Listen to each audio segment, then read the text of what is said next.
Do you or anyone you know find it difficult or challenging to write an effective argumentative essay? Well, then, this presentation is for you.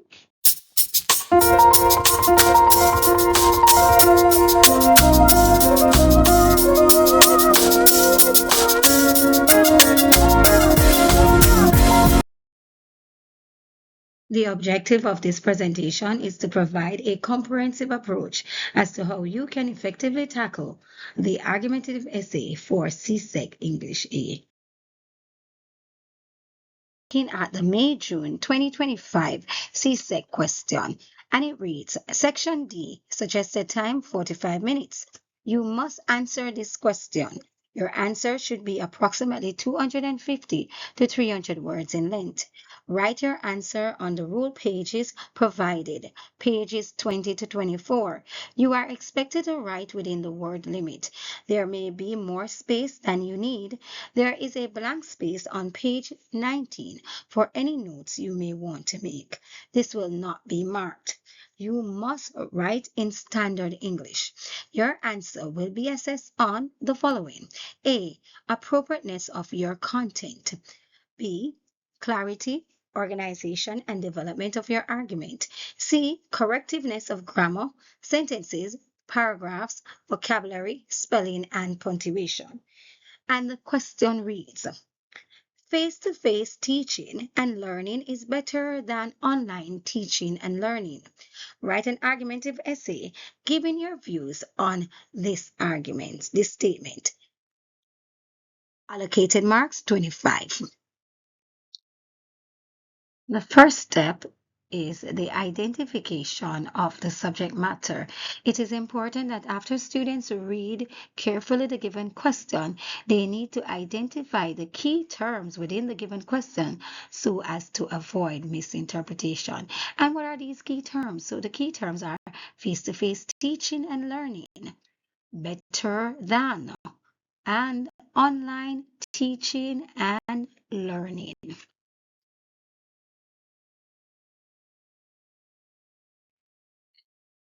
It is important that students remember that every question given in section D of the CSEC paper revolves around the if so, how so, and if not, why not question. Okay, so this question basically is asking students, is face-to-face teaching and learning better than online teaching and learning?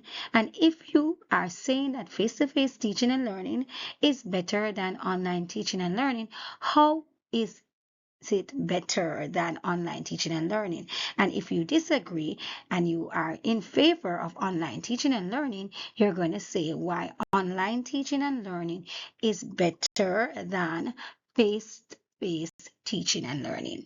Did you get that? I trust that you did. I think the things to watch out for online learning then are, how structured is it? I've just mentioned. And are you motivated enough to keep looking at it and watching it over and over? And I think a lot of the time that's about finding a format that works for you, whether that's an audio book or a video or a particular provider or a particular person who delivers it or what have you. And I think once you find those the right kind of criteria for you, learning and training that sort of fits for you, then it's easier to kind of do it and watch that over and over again. Where there isn't the motivation, then I think asking for help is key. If you're not finding that you're able to apply it or structure it very well, then again, I think online learning is just a case of asking for help.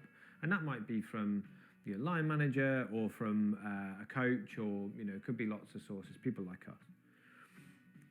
Face-to-face learning then is really good too. I think the problems with it obviously are that you've got to be in a room with other people, there is travel and other kind of inconveniences, if you like, that go with it. But I think where face-to-face is still really, really key compared to online is skills development. So I've been delivering face-to-face training, leadership and management training for many, many years.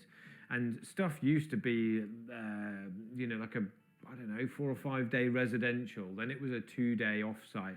Then it was a 1-day on-site training course. And more frequently now, our face-to-face learning where it is actually in a room is quite often a day or maybe half a day or a couple of different workshops with different groups within a day.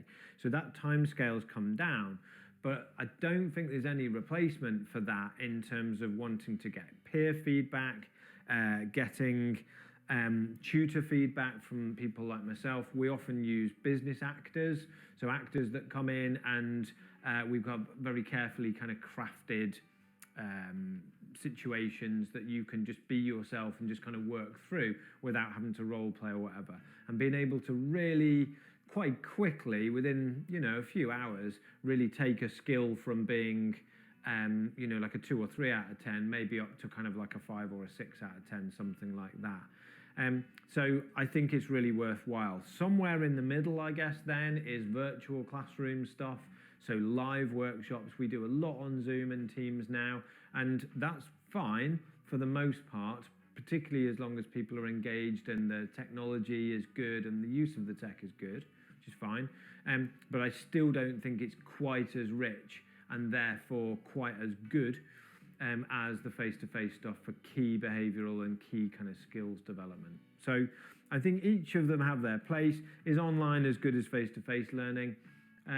Yes and no. Online is great for certain things, face-to-face for certain things. So choose the right method. So I hope you found that useful. Step 2, brainstorm before you write. It is essential that you brainstorm before you begin writing your essay. Brainstorming will prevent writer's block and will allow you to better organize your points in your essay. By brainstorming, we mean that you are going to jot down pros and the cons of the given question or statement. By pros, we mean the arguments supporting the given motion. So if we're here saying face-to-face learning is better than online learning, that's pros. Okay, arguments supporting the given motion or statement. And cons, by cons, we mean arguments that the writer, that is you, may put forward in opposing the given motion or statement. And here we have a list of pros and cons. For face-to-face learning, in support of face-to-face learning, we have 1, enhance social interaction and emotional development. 2, reduces distraction. 3, provides immediate or instant feedback for learning difficulties or challenges. Lastly, reduction of excessive screen time, which may result in health concern. And then for cons, now arguments opposing this, we have cost effective, as there is no transportational or commute cost associated with online learning. 2, access to a large variety of resources. That means you have access to a large variety of resources or tools available online to make the lesson more engaging or interactive. And by that we mean on the teacher's part as well as the student's part. And lastly, provides instant feedback for assessment or quizzes. Step 3. Decide on your approach to the given question. By that I mean, which stance or position will you take on the matter? Will you write in support of the given stance or question? Will you write in opposition to the given stance or question? Or will you remain neutral? Will you take a neutral stance on the given matter? Step 4. Write a captivating introduction. Your introductory paragraph should be short and captivating. It should contain the following: your thesis statement, your stance or position on the matter that is given, and lastly, your 2 to 4 main points. And here is a sample introductory paragraph. And it reads, have you stopped to examine why persons are of the opinion that face-to-face teaching and learning is better than online teaching and learning? Sure, Online teaching and learning has proven to be beneficial in times of extreme crisis, such as COVID-19. However, face to face teaching and learning is better than online teaching and learning for numerous reasons. Not only does face to face teaching and learning enhance social interactions and promote emotional development, but it also fosters better academic performance. Are you able to identify all three areas of the introductory paragraph, the thesis statement, the stance or position on the matter, and the 2 to 4 main points? If you are able to do so, share your thoughts in the comment section.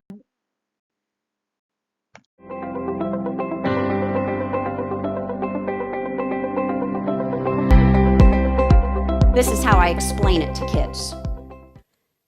This is a persuasive. This is a pro-con. This is an opinion. Persuasive. It's very lopsided.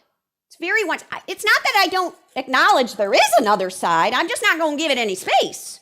It's a one-sided something. If I took a highlighter and I highlighted all the sentences for the side I'm fighting for in yellow, it would be like 99% yellow. This is an argument. It's not 50-50, it's 60-40, 70-30.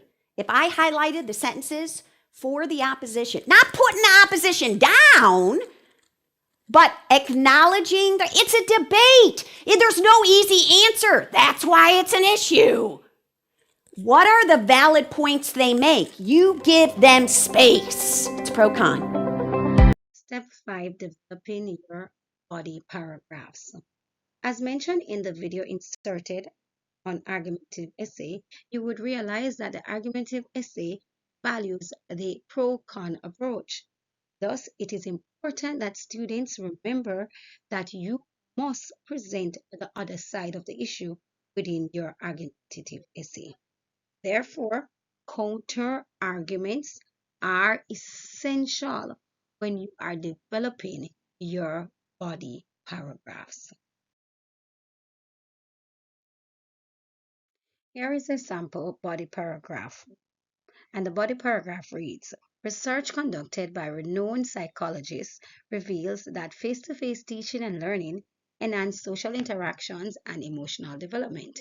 It is within this type of classroom setting that students develop friendships, resolve conflicts, and learn how to collaborate on different projects.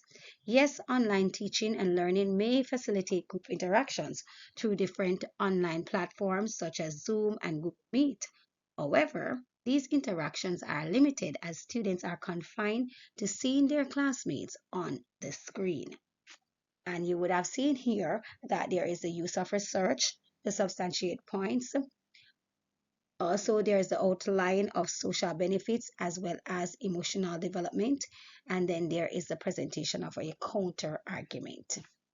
I trust that this was beneficial to you. If it has, remember to like, share, and subscribe. Okay? Share your thoughts on this body paragraph in the comment section below. On to the second body paragraph. Body paragraph 2. And body paragraph 2 reads, additionally, excessive online screening can result in health concerns. Some of the health risks associated with excessive screen time include eye strain, neck, shoulder, and back pain. These physical hazards would also place an additional financial burden on parents who are already burdened by the exorbitant electricity bills due to online learning. Face-to-face teaching not only reduces the financial strain on caregivers, but it also gives learners free access to well-needed gadgets and resources. Do you agree? Share your thoughts in the comment section below.